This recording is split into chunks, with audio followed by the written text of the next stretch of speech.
মেঘের বিছানায় এক স্বপ্নের শয্যা, বাংলাদেশের বুকে যেন এক খণ্ড সুইজারল্যান্ড। পাহাড়ি আঁকাবাঁকা পথের রোমাঞ্চকর ভ্রমণ গল্প। 1800 ফুট উপর থেকে মোহনীয় সোনালী সূর্যাস্ত।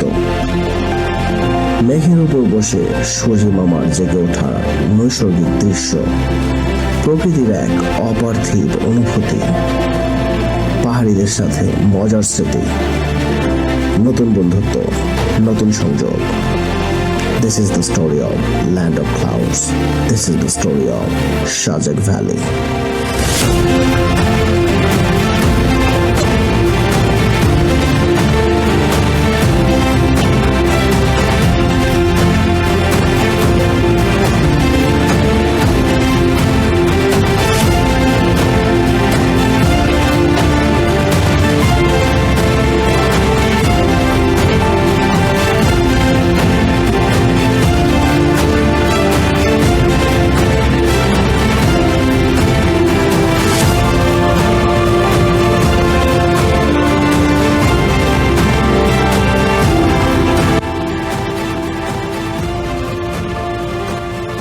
সাজেক যাওয়ার জন্য আমরা প্রস্তুত। বাসের টিকিট কেটে ফেলেছি গতকাল সন্ধ্যায়। কটেজ বুক করেছি 7 দিন আগে। 3 নম্বর রুমটা বুক করতে চেয়েছিলাম, কিন্তু সেটা না পেলেও লাকিলি 4 নম্বর রুমটা পেয়ে যাই মাত্র 7 দিন আগে। আমার ওয়াইফ জানে না যে সাজেকে কটেজ বুক করেছি। ইভেন আমরা যে সাজেক যাব সেটাও তাকে বলিনি। রুম বুক করার 3 দিন পর সাডেনলি বলি যে আমরা সাজেক যাব। আমরা কোন কটেজে উঠেছি সেটা সাজেক পৌঁছে জানবো। রাত 10:55 কাজপুর থেকে শান্তি পরিবহনের বাসে উঠে পড়লাম। বাসে উঠে কিছুক্ষণের মধ্যেই ঘুমিয়ে পড়ি। কুমিল্লায় পৌঁছে মায়ামি রেস্টুরেন্টে 20 মিনিটের যাত্রা বিরতি। এখানে মাটির কাপে স্পেশাল একটা দই পেলাম। এই দইটার মূল্য 60 টাকা। পরিমাণে অনেক কম, কিন্তু এর স্বাদটা দারুণ। It's really special. গাড়িতে উঠে আবারও ঘুমিয়ে পড়লাম। ফজরের সময় পৌঁছে গেলাম খাগড়াছড়ি। ফজরের নামাজ পড়ে একটা সাফারি সিএনজি ভাড়া করে নাস্তা খেয়ে নিলাম। আমাদের পিছনের রেস্টুরেন্ট থেকে আমরা খাওয়া দাওয়া শেষ করলাম। আমরা একটা সিএনজি ভাড়া করেছি। স্কট ধরার আগে আমরা যে আলুটিলা, যে গুহা, যে পার্ক, ঝুলন্ত ব্রিজ, ঝর্ণা, ওইগুলো আমরা ঘুরবো। ঘোরার পর আমরা স্কটের সাথে চলে যাব Sajek. So let's get there. আপনি চান্দের গাড়ি, safari jeep, pickup jeep, Mahindra কিংবা সাফারি সিএনজি ভাড়া করতে পারেন। 12 জন পর্যন্ত চান্দের গাড়িতে করে যেতে পারবেন, কিন্তু সমস্যা হলো চান্দের গাড়ির ছাদ খোলা যায় না। 8 থেকে 10 জনের জন্য পিকআপ জিপ, 6 থেকে 7 জনের জন্য সাফারি জিপ, 5 জন পর্যন্ত মাহিন্দ্রা। মাহিন্দ্রা হলো সিএনজির চেয়ে একটু বড়, আর সর্বোচ্চ 3 জনের জন্য সিএনজি। 1 থেকে 2 জন পুরুষ হলে মোটরসাইকেল। বাইক রাইডিং সবচেয়ে মজার, কারণ আমি 2019 সালে প্রথম সাজেক গিয়েছিলাম বাইকে করে। That's really amazing, but not recommended for all. It's only for the adventurous. আপনার টিম যত বড় হবে আর যত বড় গাড়ি নিতে পারবেন, খরচ ততই কমে আসবে। লোক কম হলেও সমস্যা নেই, খাগড়াছড়ি এসে অন্য ছোট গ্রুপের সাথে অ্যাড হয়ে যেতে পারবেন। তবে এক্ষেত্রে নিজেকে মানিয়ে নেওয়ার মেন্টালিটি থাকতে হবে। আমি 3500 টাকায় সাফারি সিএনজি ভাড়া করেছি, শুধু নামিয়ে দিয়ে আসবে আর আমাদের খাগড়াছড়ির টুরিস্ট স্পটগুলি ঘুরিয়ে দেখাবে। হাবিব ভাইয়ের সিএনজি ভাড়া করেছিলাম, কিন্তু তিনি যাবেন না, আমাদের নিয়ে যাবেন সাইদুল ভাই। আমরা চলেছি আলুটিলা পর্যটন কেন্দ্রের উদ্দেশ্যে। 40 টাকা করে 2 জনের টিকিট নিয়ে ঢুকে পড়লাম আলুটিলা পর্যটন কেন্দ্রে। এটা আসলে অনেক সুন্দর একটা জায়গা।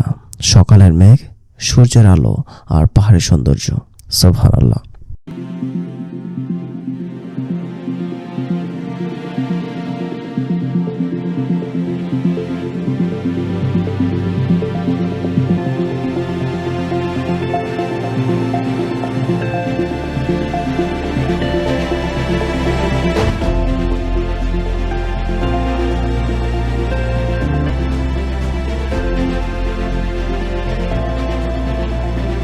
এখন যাচ্ছি আলুটিলা গুহায়।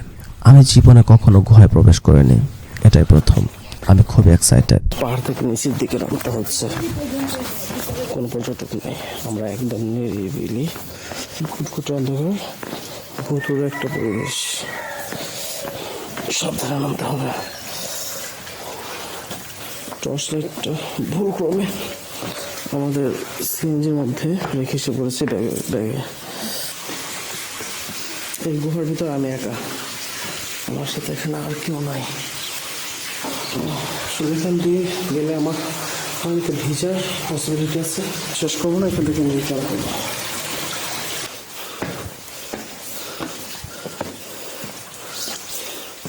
আলুটিলা থেকে বের হয়ে এখন যাচ্ছে জেলা প্রশাসক হর্টিকালচার পার্কে। জনপ্রতি 40 টাকা করে ঢুকে পড়লাম পার্কের ভিতর। এই পার্কের অন্যতম সেরা আকর্ষণ হলো ঝুলন্ত ব্রিজ। প্রথমেই ঝুলন্ত ব্রিজে চলে গেলাম। অসংখ্য গাছ, ফুল, পাহাড়, লেক আর নান্দনিক স্থাপনা এই পার্কটিকে অতুলনীয় করে তুলেছে। 2019 সালে আমি আরও একবার এসেছিলাম এখানে, তবে সেটা সাজেক থেকে ফেরার পথে।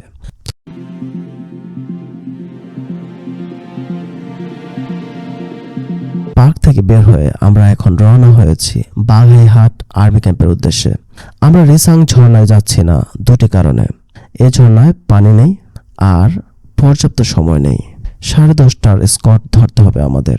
সকালের স্কট মিস করলে আবার 2:30টার স্কটে যেতে হবে। আমরা পার্কের সৌন্দর্য মজে বেশি সময় কাটিয়ে ফেলেছি। এখন বাজে 10:24। আমরা এসে পৌঁছেছি বাঘাইহাট আর্মি ক্যাম্পে। আর্মি অফিসার ডিরেকশন দিচ্ছেন, সবার সামনে থাকবে একটা পুলিশের গাড়ি আর সবার শেষে থাকবে একটা আর্মির গাড়ি। কোনো গাড়ি রাস্তায় থামতে পারবে না। যাত্রাপথে কোনো অবস্থায় একে অপরকে ওভারটেকিং করা যাবে না এবং পুলিশের স্পটের সামনে যাওয়া যাবে না। গাড়ি রাস্তায় থামানো হলে আইনগত ব্যবস্থা গ্রহণ করা হবে। বাগেরহাট আর্মি ক্যাম্পের পাশে অনেকগুলি পাহাড়ি ফলের দোকান আছে। এইগুলি টেস্ট করে দেখতে পারেন। আমি একটা পাহাড়ি আনারস নিয়েছি 25 টাকা দিয়ে। এটা খুবই মিষ্টি। 10:45 আমরা যাত্রা শুরু করলাম। নয়নাভিরাম সৌন্দর্য উপভোগ করতে করতে এগিয়ে চলেছি। যাত্রাপথের এই রোমাঞ্চকর সৌন্দর্য আমাদের উত্তেজনা আরও বাড়িয়ে তুলেছে। পাহাড়ি বাচ্চারা আমাদের হাত নাড়িয়ে অভ্যর্থনা জানাচ্ছে আর আমরা আমাদের সাথে আনা চকলেট উপহার দিচ্ছি। ইচ্ছে ছিল গাড়ি থামিয়ে বাচ্চাদের হাতে তুলে দেব, কিন্তু আর্মির নিষেধ থাকায় সেটা সম্ভব হয়নি। এজন্য দুঃখ প্রকাশ করছি। আমরা এখন পৌঁছলাম মাসালং আর্মি ক্যাম্পে। এটা মূলত একটা ক্রসিং পয়েন্ট। আমরা এসেছি বাগাইহাট থেকে, আরেকটা গ্রুপ এসেছে সাজেক থেকে। রাস্তায় যেন জ্যাম বেঁধে না যায় সেজন্য মূলত এই ক্রসিং এর ব্যবস্থা।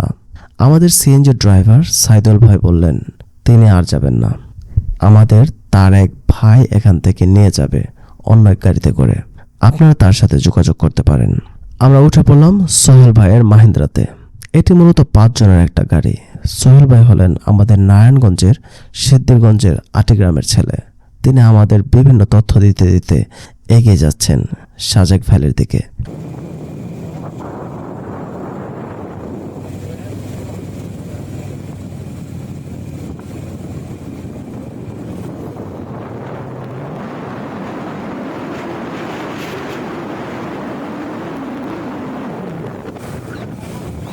আমরা চলে এলাম সাজেক পাহাড়ের ঠিক নিচে। এটা একটা ওয়াই জাংশন। সোজা পূর্ব দিকে এটা সীমান্ত সড়ক। জানতে পারলাম 331 কিলোমিটারের দীর্ঘ একটা সড়কের কাজ চলছে এখানে। এটা রাঙামাটি বান্দরবান হয়ে সীমান্ত পথে কক্সবাজার চলে যাবে।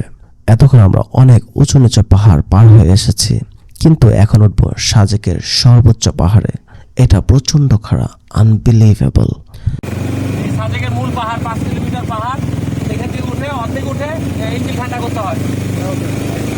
বেশি অর্ধেক পথ ওঠার পর সিএনজি ও মাহিন্দ্রাগুলির ইঞ্জিন ঠান্ডা করার জন্য রেস্ট দেওয়া হচ্ছে, কারণ এখন আমরা সবচেয়ে খারাপ অংশ উঠব।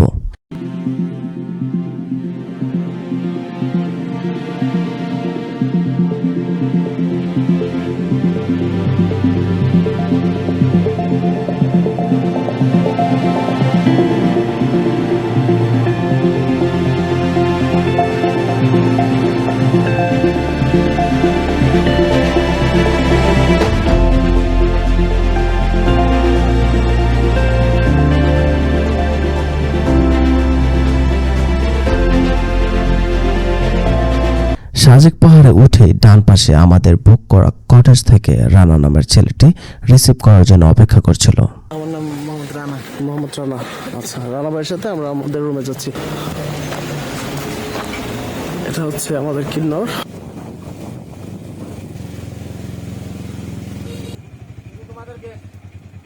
আপনি কি আলী ভাই? আমরা চলে এলাম কিন্নর কটেজে।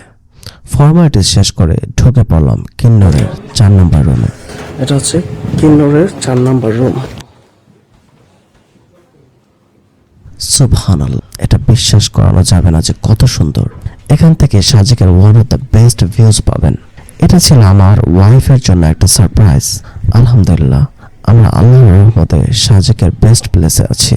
রুমে আসতেই আমাদের ওয়েলকাম ড্রিঙ্ক দেওয়া হয় ও সকালের নাস্তার জন্য একটা টোকেন দিয়েছে। ফুডিংকিতে গিয়ে আমাদের সকালের খাবার খাবো ইনশাল্লাহ। এবার চলুন আমাদের রুমটা দেখে নেই।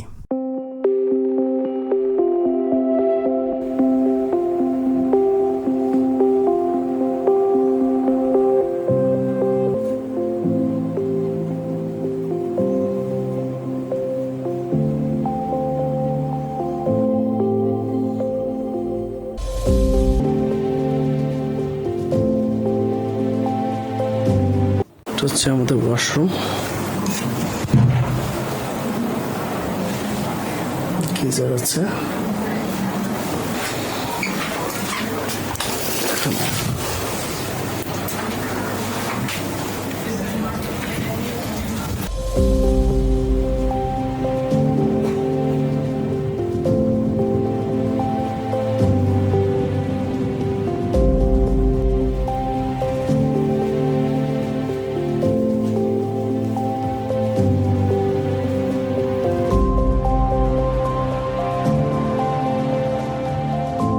গোসল সেরে আমরা বের হয়ে গেলাম দুপুরে খাবার খেতে।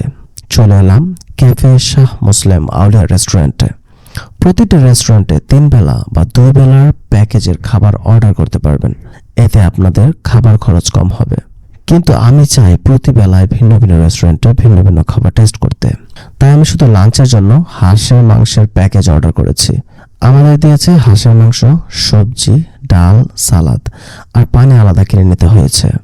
এখন আসি এই রেস্টুরেন্টের খাবারটা কেমন হয়েছে। প্রথমে বলবো সালাদের দুর্গন্ধ। তাদের কমপ্লেন দেওয়ার পর তারা সালাদ নিয়ে গেছে, কিন্তু সালাদ নতুন করে কেটে দেয়নি। ডালটা পড়ে গেছে। হাঁসের মাংস as usual, not that special. আবার চলে এলাম কটেজে।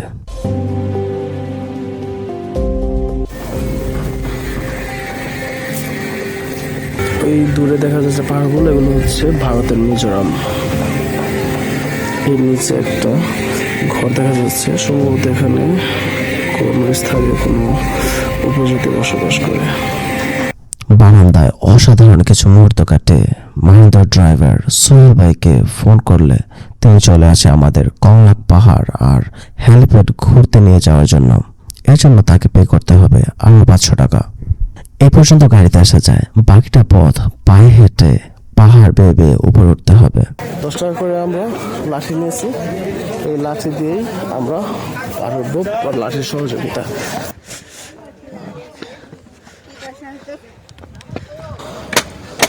পাথর নাকি মাটির পাথরের মতো হয়ে গেছে?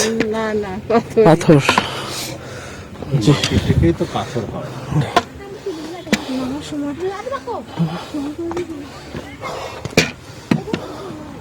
ছবি দেখো। এই যে এইটুকু পথ উঠলে কংলাক পাহাড়ের চূড়ায় পৌঁছে যাব। চলুন ওঠা যাক। ছবি তুলতেছ?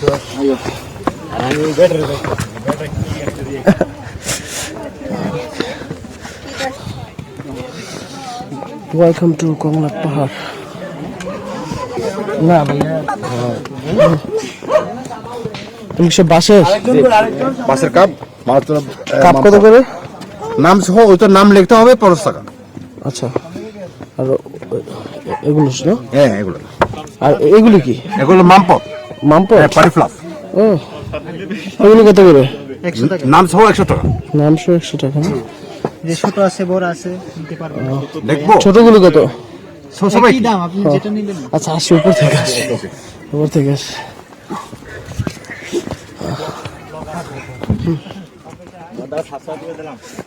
Thank you.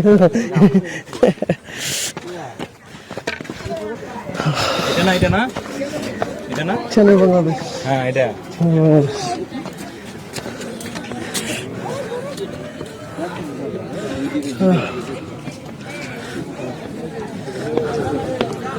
ও সুবহানাল্লাহ, কলাকের চূড়ায় চলে আসলাম।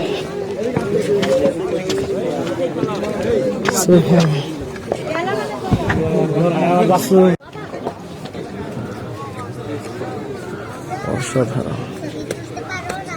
পাহাড়ে ওঠা আসলে কষ্টের, কিন্তু আপনি যখন চূড়ায় পৌঁছে যাবেন তখন আপনি অনুভব করবেন এক অন্যরকম সফলতার তৃপ্তিময় অনুভূতি। 2019 সালে এসে কংলাকের চূড়ায় উঠেছিলাম ভোরে আর ব্যাম্বুটি খেয়েছিলাম। এবার তার ব্যতিক্রম হবে না। আমরা রং চা অর্ডার করেছিলাম, কিন্তু ভুলে আমাদের দুধ চা দেওয়া হয়েছে। যাই হোক, মেনে নিলাম। আপনারা চাইলে বাঁশের মগ বা বাঁশের তৈরি পানির বোতলে নাম লিখিয়ে নিতে পারবেন। কি খবর ভাই? ভাই নামটা যে আব্দুল্লাহ, আপনি নক দিচ্ছেন, আমি লিঙ্কটা পাঠিয়ে দেবো। হ্যাঁ, উপরে ঘুরে আসছে, এখন হেলিপ্যাডে চলে যাবো। ঠিক আছে আব্দুল্লাহ ভাই, দেখা হবে, আল্লাহ হাফেজ। এবার আমরা কংলাকের চূড়া থেকে নেমে যাচ্ছি হেলিপ্যাডে গিয়ে সূর্যাস্ত দেখার জন্য, কিন্তু দেখতে পাচ্ছি হেলিপ্যাডে যাওয়ার আগেই সূর্যাস্ত হয়ে যাচ্ছে। এই অর্ধপথে থেমেই সূর্যাস্ত উপভোগ করছি। চলে এলাম হেলিপ্যাডে। এই যেন এক অন্যরকম সন্ধ্যা। এত সুন্দর গোধূলি আমি আগে কখনো দেখিনি। আপনি যেখানে থাকেন না কেন, সূর্যাস্তটা অবশ্যই হেলিপ্যাডে এসে দেখবেন।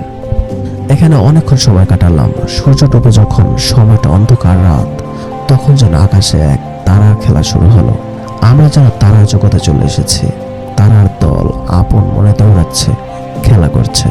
এটা দেখে আর উঠতেই মন চাইছে না। হেলিপ্যাডের পাশেই পাহাড়ি স্ট্রিট ফুডের দোকান। এখানে ব্যাম্বু চপ, বাঁশকড়ি, পাহাড়ি আলুর ফ্রেঞ্চ ফ্রাই অর্ডার করলাম। আমরা এখন আছি রুনমোর রেস্টুরেন্টের সামনে। এটা হচ্ছে রুনমোর রেস্টুরেন্ট, এখানে লাইভ গান হয়। শুট করা যাবে?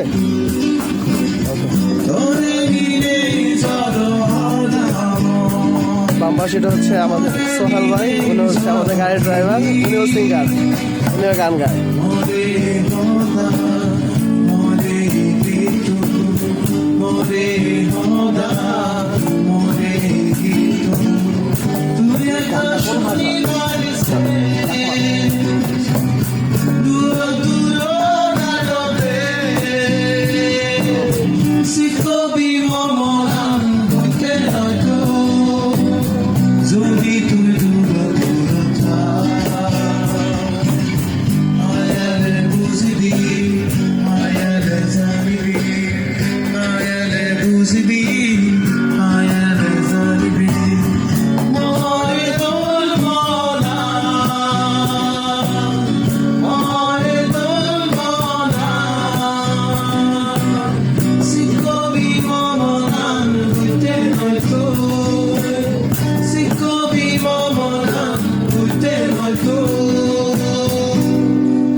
Thank you.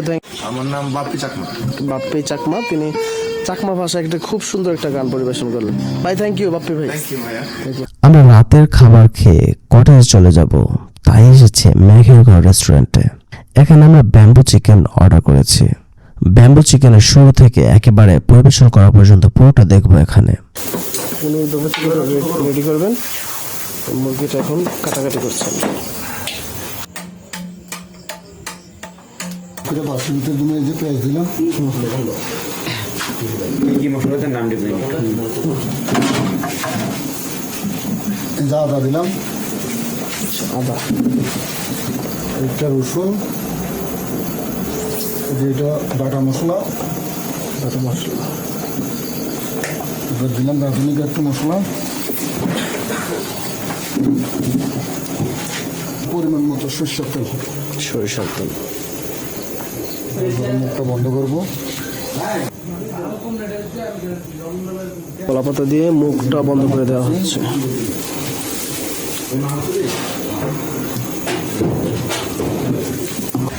দিলাম, আর 15 মিনিট থাকবে।